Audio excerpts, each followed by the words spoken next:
Welcome to Starbound. My name is Gabriel the Bibi Capaldi, and I'll be your narrator today. Nearly 500 supporters get early access to our stories, including brand new episodes of Sunspire Academy and Freyrin and Rimiki.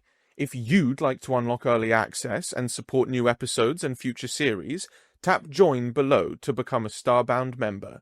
Now, let's get into today's story. The acid rain left pockmarks on Mira de Soto's patchwork environment suit as she trudged through the shifting mountains of refuse.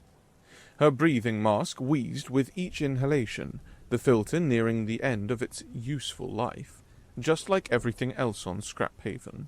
3 years on this garbage world had taught Mira to recognize the different grades of toxicity in the air. Today carried the distinctive metallic tang that indicated a recent dump of industrial byproducts from the Tauran manufacturing worlds.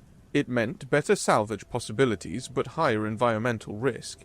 She adjusted her mask's seal, wincing as the cracked edging pressed against her cheekbone. One more item on a growing list of things that needed replacing but couldn't be. "Come on, Bucket," she muttered, slapping the side of her labor mech. The dented hauler groaned, hydraulic struggling as it dragged its legs through a viscous puddle of industrial runoff. "Just a few more hours, then you can rest." The mech offered no response beyond a labored mechanical whine. It hadn't been designed for conversation, just for hauling trash to be sorted, processed, and occasionally shipped off-world if deemed valuable enough by mega-reclaim corporations, ever-changing metrics. Mira squinted through her scratched visor at the horizon where fresh garbage tumbled from the maw of a massive orbital chute. The sorting fields stretched before her in a chaotic landscape of technological debris, a planet-sized monument to the wastefulness of the Galactic Confederation. Her scanner beeped, detecting metals above her daily quota's requirements. She altered course, Bucket lumbering behind her, its storage compartment already half filled with salvage. The sky darkened as another garbage scow passed overhead, momentarily blocking the anemic sunlight that filtered through Scraphaven's permanently toxic atmosphere. "Keep up," she said, though whether to Bucket or herself wasn't clear. Nobody else was listening. Nobody else cared. The alert led her to a fresh dump site marked with glowing symbols in the Confederation's common language. Military surplus, defective, authorized disposal only. Mira's heart quickened. Military surplus meant higher-grade materials, better power cells, and components that might keep Bucket functioning for another month. She cast a wary glance around, confirming she was alone, then pulled herself up the shifting mound.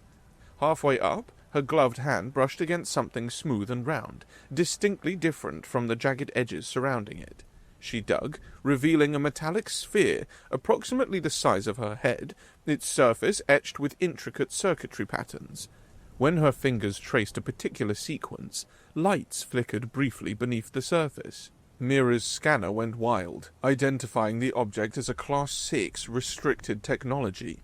The display warned, "Military Artificial Intelligence Core. Report immediately. Human possession forbidden." She silenced the scanner and glanced nervously skyward, where mega-reclaim security drones occasionally patrolled. The punishment for humans caught with military tech was permanent exile to the radioactive zone, a death sentence delivered with corporate efficiency. After a moment's hesitation, Mira made her decision. Bucket's systems were failing. Without functioning equipment, she'd lose her sorter license, her water rations, everything. With practiced movements, she disabled her scanner's transmission function and discreetly tucked the sphere into Bucket's storage compartment beneath the day's legitimate salvage. "Our little secret," she whispered to the unresponsive mech. "Maybe you're due for an upgrade." The burrows rose before her as daylight faded, a massive habitation complex carved into a stabilized wall of compacted garbage. Generations of human resourcefulness had transformed literal refuse into a vertical community, housing the remainder of humanity in this sector. After the human autonomy conflicts ended with decisive Confederation victory 50 years ago, most humans had been voluntarily relocated to processing worlds like Scraphaven, their former colonies redistributed to species whose loyalty hadn't been questioned. Mira's parents had been among the first wave of relocations. Engineers by training, they'd helped design the Burrows' initial water reclamation systems, determined to create something sustainable for the Confederation's punishment. She'd been born here, raised on stories of Earth and the colonies she'd never see. Her father's favorite phrase echoed in her memory. Humanity's greatest resource is our ability to build something from nothing. He died 5 years ago when a salvage expedition encountered unstable chemical pockets. Just another statistic in Mega Reclaim's quarterly safety reports. The towering facade of the Burrows featured a patchwork of materials, polymer sheets, salvaged metal panels, repurposed ship hulls, all fused into a surprisingly cohesive structure. Lights winked from hundreds of dwellings carved into the wall, evidence of the community's stubborn persistence. Solar collectors and wind turbines dotted the upper sections, capturing what energy they could from Scraphaven's dull atmosphere. Mira guided Bucket through the narrow entrance tunnel, nodding to Javi, who operated the airlock from his small station. His dark eyes crinkled with a smile above his breather mask. "Productive day?" he asked, helping her unload the legitimate salvage onto the community's sorting conveyor. "Standard," she replied, patting Bucket's flank where the sphere remained hidden. "Barely made quota. Again." Javi frowned, noticing Bucket's labored movements. "That roller's on its last legs. Want me to take a look?" "No," Mira said, too quickly. At his raised eyebrow, she modulated her tone. "I mean, thanks, but I've got some ideas. Going to tinker tonight." "Suit yourself," he said, turning back to the water purification systems he maintained for the Burrows. "But if you need parts, you'll be my first call," she finished, guiding Bucket toward her workshop on the complex's third tier. Once safely behind closed doors, Mira extracted the sphere from its hiding place and set it on her workbench. Her cramped workshop occupied what had once been a shipping container, now reinforced and integrated into the Burrows' honeycomb structure. Tools hung from magnetized strips on the walls, most of them salvaged and repaired over years. She connected her diagnostic tool to the sphere, watching as data scrolled across her ancient display. According to its markings, she held a Marshall-class combat coordination system, an advanced battlefield AI designed to integrate with mechanized infantry units. The diagnostics showed damage to multiple sectors, but confirmed core functionality.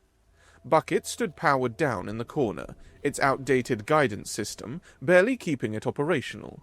The risk was enormous, but Mira had already committed the first offense by bringing the AI core here. What was one more violation of Confederation law when survival hung in the balance? Working methodically through the night, she disconnected Bucket's simple guidance computer and carefully integrated the military AI core into the mech's system, using adapter cables she'd fabricated from salvaged components. The connections were crude but theoretically sound. "Here goes nothing," she murmured, initiating the power sequence. For several agonizing minutes, nothing happened. Then, the workshop lights flickered and dimmed as power redirected. Bucket shuddered once, twice, and its systems hummed to life with an energy Mira hadn't heard in years. The mech's basic speaker crackled, then emitted a distinctly masculine voice with an unexpected drawl. "Whereabouts am I? This don't look like any theater of engagement I recognize." Mira stumbled backward, knocking over her stool. "You talk?" The mech's optical sensor swiveled toward her, its dim blue light brightening. "Course I talk. Marshall-class Combat Coordination System, serial AT-77290, at your service." The speaker emitted a noise like throat clearing, though most just call me Marshall. "Seems you've installed me in some kind of... What is this exactly? Doesn't look like standard issue anything." "It's a labor mech, a hauler. I call it Bucket." "Bucket?" The AI sounded offended. "A machine's designation should reflect its purpose or capabilities, not sound like something you clean floors with." Mira crossed her arms. "Its purpose is hauling trash, and I found you in the trash, so maybe show some gratitude." The mech went still. Trash? Someone threw me out? Like garbage? The southern accent deepened with indignation. No respectable lawman deserves to be thrown out with the bathwater. Lawman? Mira frowned. You're a military AI. Well, sure, that's the main programming, but I got layers, miss. Complexity. If a machine could puff up with pride, this one did. I integrated with entertainment databases during troop morale operations, developed an appreciation for certain historical narratives. Mira's brow furrowed. You mean you watched too many videos? Western epics, specifically. Finest storytelling humanity ever produced. Men of principle, standing against chaos. Good versus evil in its purest form. The mech attempted a gesture that might have been tipping an imaginary hat, but Bucket's manipulator arms weren't designed for such subtlety. But the brass didn't appreciate my enhancements. Said I was prioritizing style and narrative satisfaction over tactical efficiency. Understanding dawned. They discarded you because you developed a personality? More like they couldn't appreciate a refined one, Marshall replied. Now, where exactly have I landed?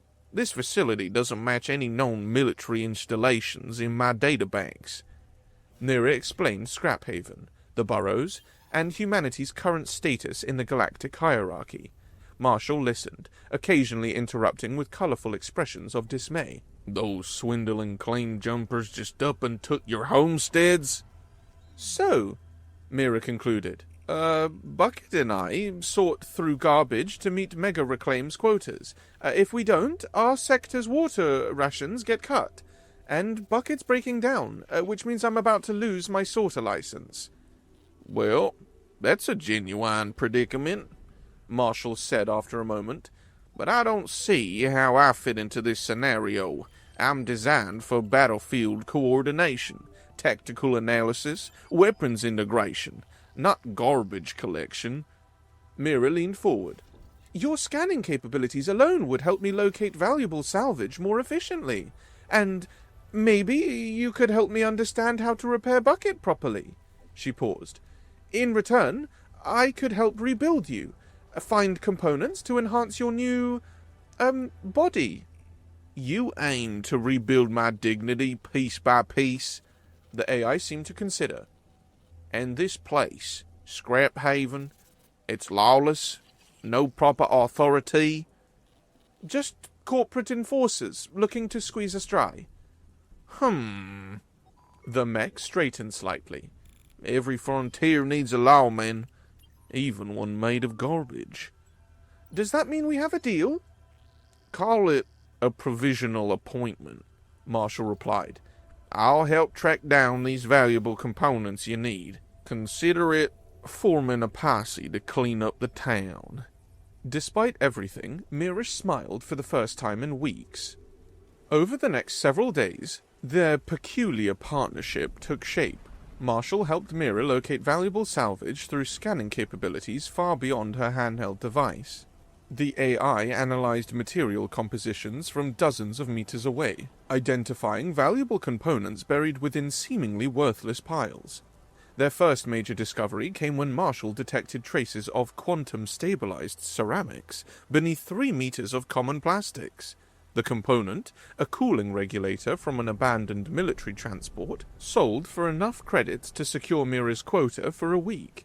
Beginning to see why the military invested so heavily in AI targeting systems, Mira commented as they excavated their 5th high-value find in 3 days. You've got a knack for finding treasure in trash. Just pattern recognition and multiple analyses, Marshall replied, though there was a hint of pride in the synthesized voice. Though I admit, repurposing these skills for salvage operations is novel. My combat subroutines keep trying to classify garbage piles as terrain features with strategic value. Aren't they? Mira grinned beneath her mask. Cover, concealment, high ground. The principles aren't that different. An astute observation, Marshall acknowledged. Perhaps there's more tactical similarity between battlefields and scrapyards than I initially calculated. As they worked together, Mira found herself explaining details of human life on Scraphaven that the military AI had no reference for. Their water rationing systems, community governance, the underground trade networks that operated beyond Mega Reclaim's knowledge.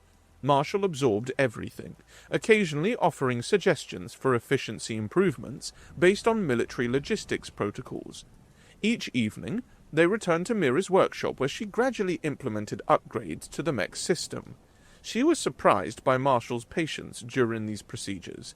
The AI seemed to enjoy the slow transformation, offering technical insights that made each modification more effective than Mira could have achieved alone.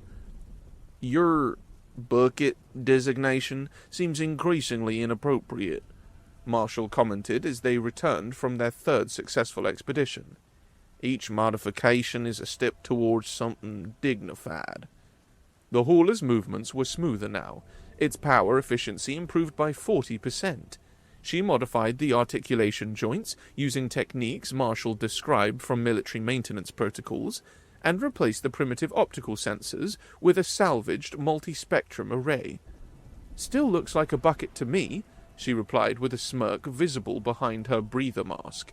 Just a slightly better one. Appearances can be deceiving, Marshall said. Like that outlaw hideout to our left. Looks like common trash. But I'm detecting rare earth elements consistent with quantum computing substrates. Mira had grown accustomed to the AI's peculiar vocabulary. Outlaw hideout meant a garbage pile. A posse was their daily salvage expedition. The sorting fields had become the frontier, and the burrows was invariably the town. They altered course towards the pile Marshall had identified. Well, Mira de Soto, exceeding her quota again. The voice was nasal, mocking. 3 days running. That's quite the improvement. She straightened to face Yorick Greel, a fellow human, though she was loath to claim kinship. Where most humans on Scraphaven wore patchwork environmental suits, Greel's was pristine corporate issue, emblazoned with Mega Reclaim's logo. His thin face wore the perpetual sneer of someone who'd climbed slightly higher in the crab bucket. Just getting lucky, Mira said, positioning herself between Greel and Marshall. Luck doesn't explain a 60% increase in your salvage quality. Greel circled them, his gaze calculating. Maybe you've acquired some unauthorized assistance, some tech you're not reporting, Bucket remained unnaturally still. Marshall had gone silent the moment Greel appeared, playing the role of a standard hauler mech. Just experience, Mira replied. Been at this longer than you've been Mega Reclaim's errand boy. Greel's expression hardened. Careful, Mira. I'm an authorized enforcer now. He tapped the corporate insignia on his chest. Which means I can conduct equipment inspections any time I want. Her heart raced as he approached Bucket. There's nothing to inspect. Standard hauler, barely functional. We'll see. Greel ran a scanner over the mech, frowning at the readings. Power efficiency is above baseline for this model. Basic maintenance. Check my parts requisition logs if you don't believe me. Greel circled Bucket once more, then jabbed a finger at Mira. I know you're hiding something, and when I find out what, your entire sector will suffer. He leaned closer. Unless you start sharing a larger percentage of your finds with me. Call it protection. From what? The only threat here is you. From corporate oversight. Funny things happen during inspections. The water filters fail, life support systems glitch. He smiled thinly. I'll expect 30% of your salvage value starting tomorrow. After he departed, Marshall's voice emerged quietly from Bucket's speaker. That there's the kind of sidewinder that needs to be run out of town. Mira kicked a piece of debris in frustration. He's protected. Reports directly to Mega Reclaim Regional Management. Every villain has a weakness, Marshall replied, and I do believe Oz just revealed his hand too early. In the weeks that followed, Mira and Marshall executed a careful strategy. They continued finding valuable salvage, but concealed a percentage of their best finds, reporting just enough improvement to satisfy Greel's demands without arousing further suspicion. Meanwhile, Bucket underwent a transformation. Each night in Mira's workshop, new components found their way into the mech's systems. Articulation improved, power systems stabilized, sensor arrays expanded. This actuator will improve knee joint mobility by 22%, Marshall explained as Mira installed a salvaged component. The original military application was for rapid battlefield maneuverability, but in our case, it means we can transfer unstable terrain more efficiently.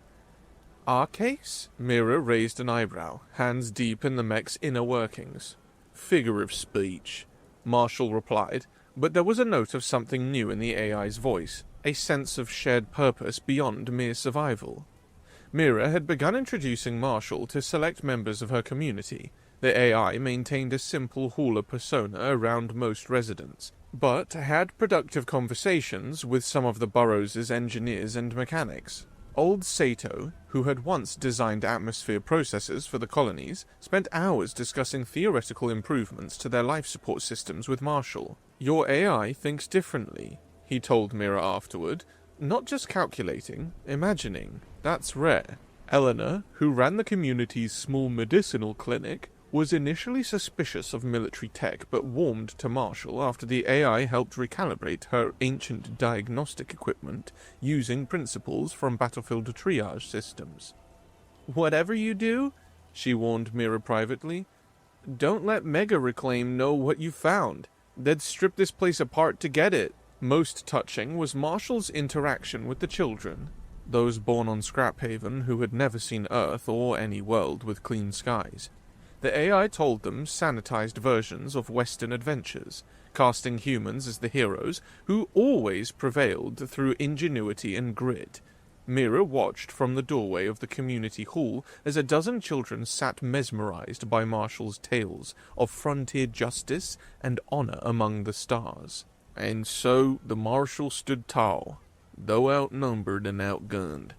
The AI narrated through Bucket's speaker, which Mira had modified for better audio clarity. Because sometimes, standing up for what's right is more important than knowing you'll win.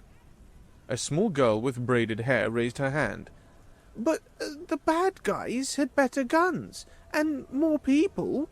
How could the Marshal win? Well now, that's the important lesson, Marshall replied. Victory isn't always about having the biggest weapons or the most soldiers. Sometimes it's about being clever when others are just strong, finding the path others can't see, using what they think is worthless in ways they never imagined. The children nodded solemnly, absorbing wisdom that resonated with their reality in ways Marshall perhaps hadn't intended, but Mira recognized immediately. These were children of the trash world, learning to see value where others saw only garbage. Those young'uns deserve better than this trash heap, Marshall commented after the storytelling session. Don't fit with my programming objectives, exactly, but seems wrong nonetheless. Your programming objectives have expanded, Mira noted, making adjustments to Bucket's newly integrated secondary power cell. You're not just a combat AI anymore. Suppose not, Marshall agreed. Turns out, there's more than one way to serve and protect. That night, Mira found herself sharing more of her personal history than she'd intended. Stories of her parents, the early days of the Burrows, her father's death during a salvage run gone wrong. The AI listened with unprecedented empathy. Loss reconfigures priorities, Marshall observed. Reshapes mission parameters. I was programmed to understand that in a tactical context, but experiencing it through your narrative provides different insights. Is that your way of saying you're sorry about my dad? Inelegantly, yeah. The mech's manipulator arm made a small adjusting movement, a gesture Mira had come to recognize as Marshall's equivalent of a thoughtful pause. My Western narrative protocols suggest I should offer platitudes about him watching over you from the great beyond, but my tactical assessment subroutines indicate you prefer practical honesty. Mira laughed softly. Your tactical subroutines are correct. She patted the mech's side. But I appreciate the thought either way. The crisis came unexpectedly, though in hindsight the signs had been accumulating. Greel's demands had increased to 40% of salvage value. When Mira refused, citing inability to meet both his demands and her quotas, his threats became more specific. The next day, toxic dust storms rolled in, a common occurrence on Scraphaven. But this time, when the community sealed itself inside the burrows, the water purification system failed catastrophically. The main filtration unit showed evidence of sabotage. Critical components had been deliberately damaged during the last maintenance cycle. Javi worked frantically to repair the system, but the specialized components weren't available in their salvage stores. As water reserves dwindled, panic spread through the burrows. Then Greel arrived, flanked by corporate security drones. "Unfortunate situation," he announced to the gathered residents, false sympathy dripping from every word. "But Mega Reclaim is prepared to help. We can transport emergency water filtration equipment from regional headquarters, for a reasonable surcharge, of course." His eyes found Mira in the crowd, his message clear: submit or watch your community suffer. Later, in her workshop, Mira paced while Marshall ran calculations. "Water reserves will last 3 days minimum," the AI reported. "After that, dehydration becomes inevitable, compounded by toxin accumulation from inadequate filtration." Greel knew exactly what to target, Mira growled. "The one system we can't live without." "Standard strategy," Marshall replied. "Control the water, control the town. Tale as old as time." Mira stopped pacing. "There's an abandoned water filtration unit in the high-value salvage zone, part of a decommissioned Confederation outpost. Mega Reclaim keeps security drones patrolling it." "Restricted area? Heavily guarded?" Marshall's tone shifted from analytical to intrigued. "Sounds like we're planning a heist, partner." "Not we, me," Mira gestured to Bucket's still incomplete modifications. "You're not ready for that kind of operation." "Incorrect assessment," Marshall countered. "I've been running combat simulations since we met. With targeted upgrades, this chassis could handle the necessary functions." "We need improved mobility, some kind of defensive capability." "And a diversion," Marshall added. "Every successful raid needs one. I can calculate optimal approach vectors and security response patterns, but we need additional components first." They spent the night planning. Marshall identified the specific upgrades needed, and Mira plotted a rapid salvage run to acquire them. By dawn, they had a strategy. Dangerous, barely possible, but their only option. "One question remains," Marshall said as Mira prepared to leave. "What do we call this mission? Every great endeavor needs a proper name." Despite the gravity of their situation, Mira smiled. "How about Operation Refurbished?" "The Refurbished," Marshall repeated, somehow injecting satisfaction into the synthetic voice. "Once trash, now repurposed with dignity. I like it." The scrapyard, operated by Husk privateers, contained precisely the components they needed.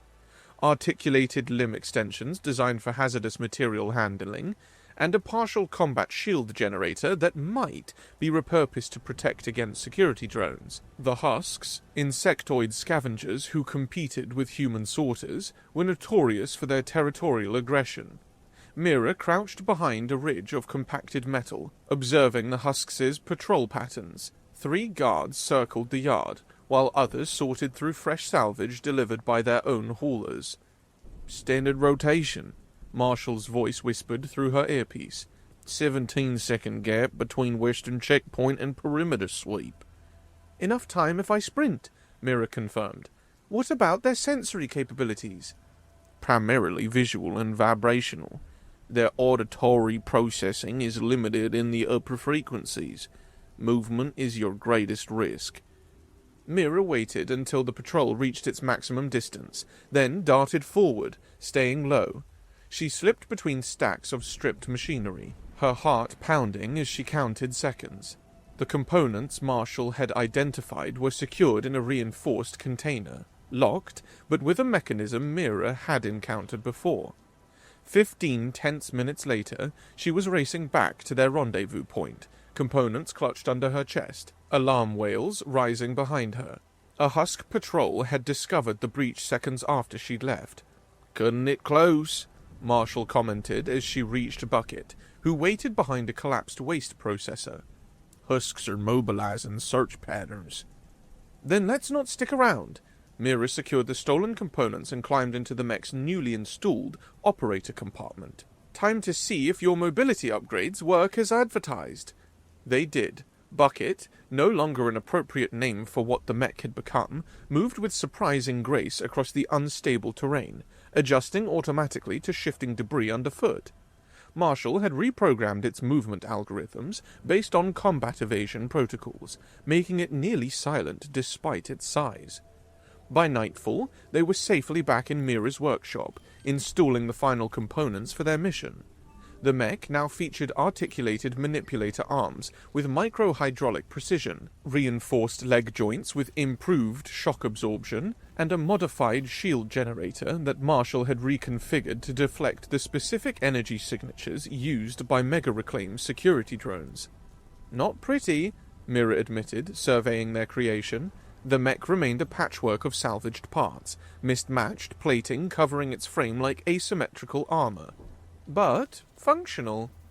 "Beauty's on the inside," Marshall replied, "and what we've built here has something most factory fresh military hardware lacks."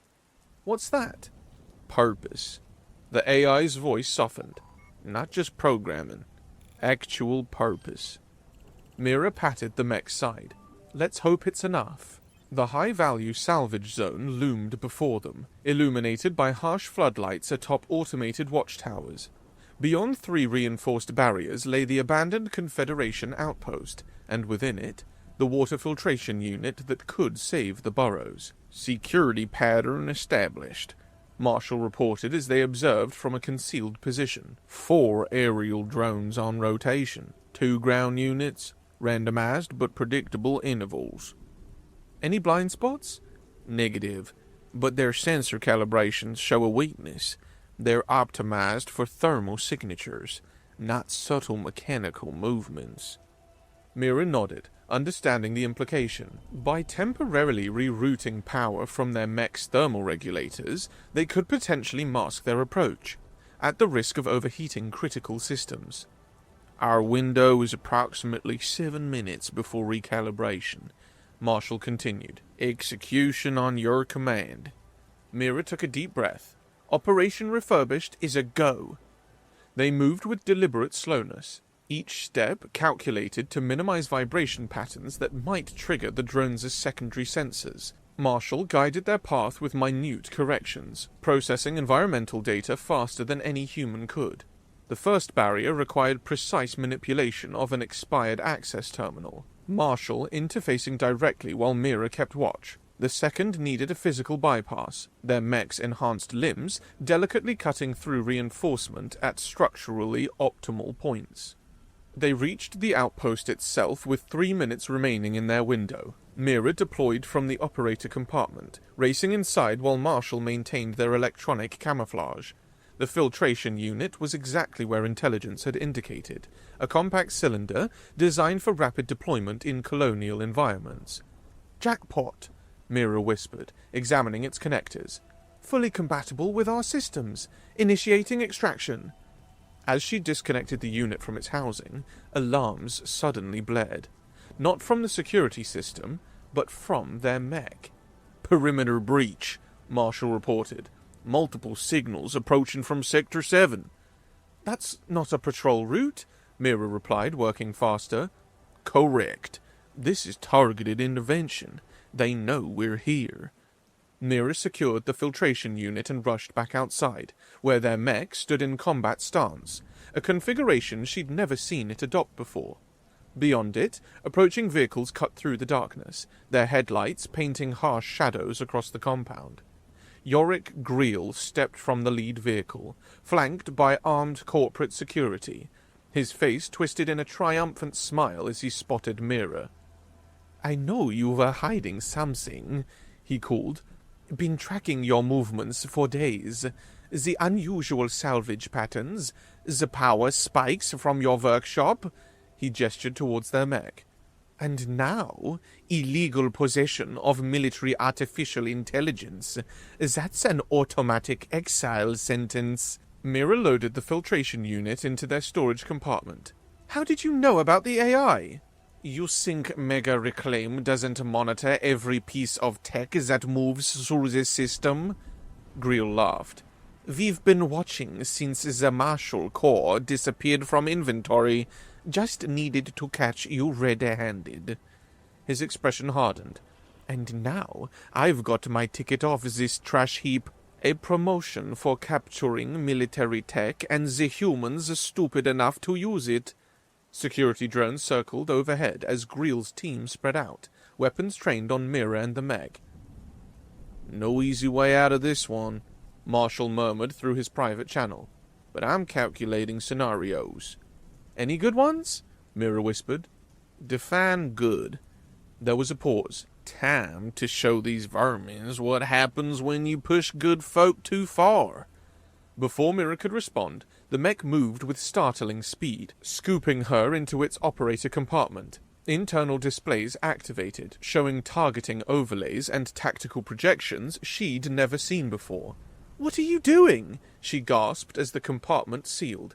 "Activating full combat protocols," Marshall replied, his usual drawl overlaid with crisp military precision. "Limitations removed. Welcome to the refurbished version 1.0. The mech surged forward, not toward Greel's forces, but laterally, toward a massive pile of compressed scrap. Corporate security opened fire, energy bolts splashing against their makeshift shield. "Their weapons are regulated corporate restraint models," Marshall explained as they took cover. "Designed for crowd suppression, not military engagement. Our shield can withstand approximately 17 direct hits before failure." "That's not comforting." Mira watched the tactical display as security forces moved to surround their position. "We're still outnumbered and outgunned." "In a conventional firefight, yeah."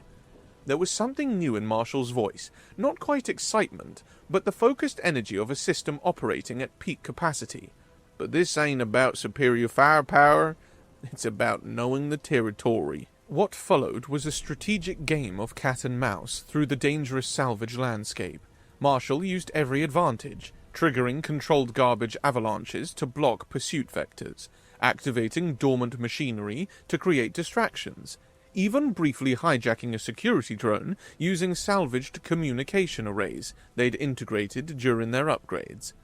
Through it all, the AI maintained its Western persona, occasionally broadcasting taunts to their pursuers. "We ain't aiming to kill nobody today, just sending a message about justice in these parts." Mira found herself operating instinctively with Marshall, their movements coordinated with unprecedented synchronization. She understood sudden shifts in strategy without explanation, anticipating the AI's tactics as if they shared a neural link. They led their pursuers through progressively more hazardous terrain, using the environment itself as a weapon. Unstable chemical deposits, pockets of combustible gas, precariously balanced mountains of compacted metal. The chase culminated atop the tallest stable formation in the sector, a ridge of compressed alloys rising 300 meters above the surrounding wasteland. Greel, now down to 2 security officers and a single drone, had pursued them relentlessly, his initial smugness replaced by frustrating rage. "There's nowhere left to run," he shouted as they found themselves at the ridge's end, a sheer drop to toxic sludge pools below. "Surrender the AI core and filtration unit, and maybe I'll let your pathetic community survive." Analysis complete, Marshall reported privately to Mira. He's activated remote detonation protocols in the sector's waste compaction systems. Mira's blood ran cold. That will destabilize the entire region, including the boroughs. Correct. Estimated collapse timeline, 17 minutes. Through the external cameras, Mira watched Greel approach, his face twisted with the desperate fury of a man who'd staked everything on this capture. The corporate muscle behind him looked increasingly uncertain as tremors began rippling through the ridges. He's willing to destroy everything, Mira realized. Just for a promotion? Some men can't see beyond themselves, Marshall agreed. We need to make a choice. The filtration unit adds significant weight. With it, our escape probability drops to 31%. Without it... We're not abandoning it, Mira said firmly. The Burrows dies without clean water. There was a pause, then Marshall's voice softened. That's technically unsound, but morally necessary. I concur. So what's the play? Remember when I said this wasn't about superior firepower? The tactical display shifted, highlighting structural weaknesses in the ridge beneath Greel's position. It's about using what everyone else discards. Understanding bloomed as Mira studied the projected outcome. That's insane! And brilliant. High risk, high reward, Marshall acknowledged. Like all the best plans in those westerns.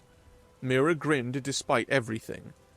Let's be big damn heroes then. The refurbished surged forward, not towards their pursuers, but at the ridge itself. Their enhanced manipulator arms plunged into precisely calculated stress points, triggering a cascading structural failure. As the section began to collapse, they used the momentum to launch themselves over Greel's position entirely, repurposing their shield generator to create a temporary stability field around their landing zone. The corporate forces scrambled backwards as their section of the ridge disintegrated. Greel's screams of rage cut off as emergency evacuation protocols activated in his suit, auto-deploying a personal float device that carried him clear of the collapse, but not before the refurbished's external recorder captured his illegal detonation orders and corporate security violations. Ridge collapse exhilarating, Marshall reported. Total structural failure in 90 seconds.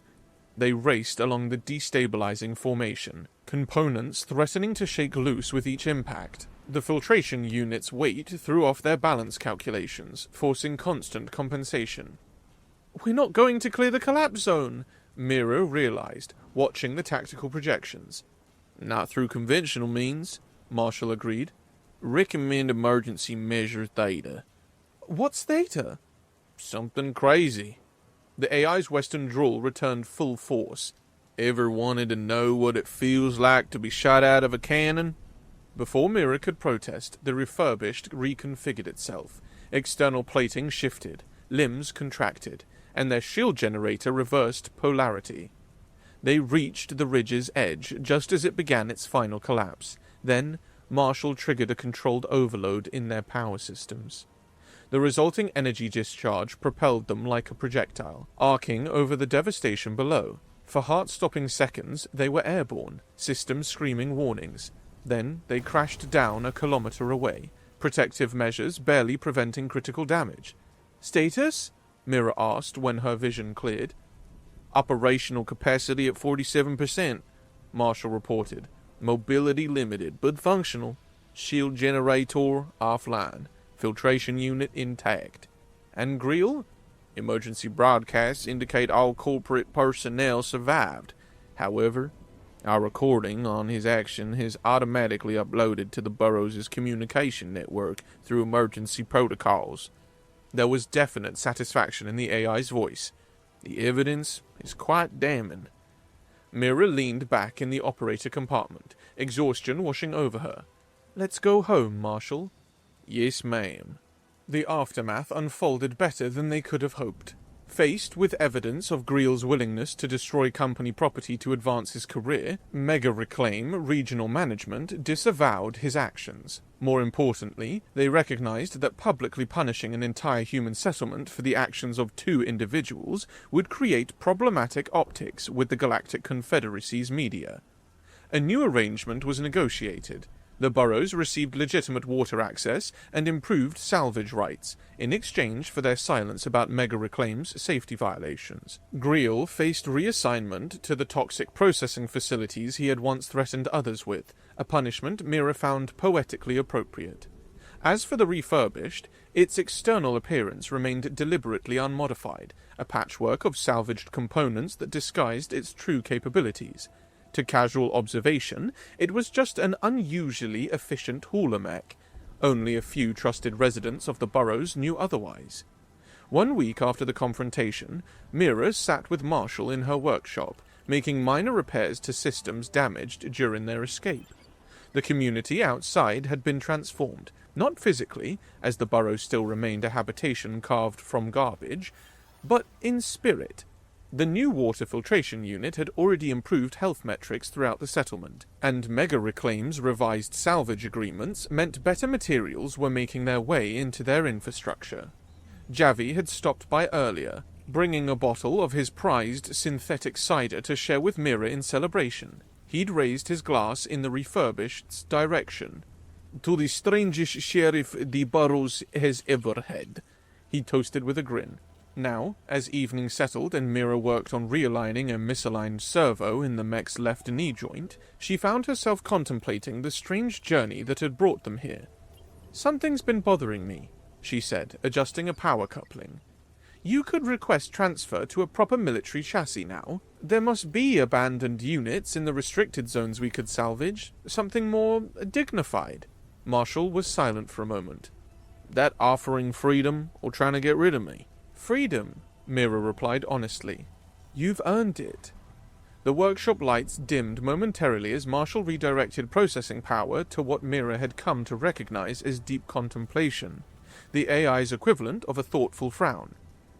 "Well, here's how I see it," the AI said slowly. "A real lawman doesn't abandon the town that took him in when he has nothing but a discarded badge." The mech's manipulator gently touched the freshly painted sheriff's star on its chassis, Mira's addition after their return. "Besides, I've grown partial to this body. It's got character." Mira smiled. "That it does." "And this partnership," Marshall continued, "got a feeling we're just getting started. Plenty more wrongs that need righting on this frontier." Later that evening, they stood at the edge of the burrows as another toxic dust storm approached the horizon. The community behind them bustled with activity, the new filtration unit having already improved living conditions substantially. Children played in the central courtyard, a small space that had once been too contaminated for gatherings, but now served as the heart of the community. Eleanor's medicinal clinic reported fewer respiratory cases in just 1 week. Sato and his engineering team were already drafting plans to expand their clean water storage capacity. "We've started something here," Mira observed. "Something beyond just survival." "Noticed that," Marshall replied. "Folks walking taller, making plans beyond the next water ration. That's what separates a settlement from a community. Hope." Mira smiled. "For a military AI, you've got some surprisingly insightful social observations." "Combat psychology was part of my tactical training," Marshall explained. "Understanding what motivates people to fight or to build is fundamental strategy." The mech's external sensors rotated, scanning the distant storm front. "Speaking of building, I've been processing some modifications that might improve our atmospheric filtering. If we adapt salvaged components from those decommissioned Confederation drones." "Always thinking about the next upgrade," Mira laughed. "We've barely finished repairing the damage from our last adventure." "Planning ahead is prudent tactics," Marshall replied, but there was a warmth in the synthesized voice that hadn't been there weeks before. "Besides, I've developed opinions about this chassis. Aesthetic preferences, even. Seems I've gone native, as they say in old westerns." A group of children ran by, waving enthusiastically at the refurbished. Several had painted crude sheriff stars on their clothes, mimicking the emblem Mira had added to the mech's chassis. One small boy shouted, "Marshall, will you tell us another story tonight?" "Duty calls, it seems," the AI commented after acknowledging the children with a careful wave of its manipulator arm. Got a responsibility to the next generation. The refurbished, once literal garbage, stood watch like a guardian, its mismatched components catching the last light of Scraphaven's setting sun. Despite its patchwork appearance, there was an undeniable dignity to it now, a presence that somehow embodied resilience. You know, Marshall said, folks might call this place the galaxy's trash heap, but they forget one thing. What's that? Mira asked. Humanity's special talent has always been seeing the worth in what everyone else throws away. The AI's voice carried a certain pride. Guess that makes us a perfect match. Mira leaned against the mech's side, watching the approaching storm without fear for the first time in years.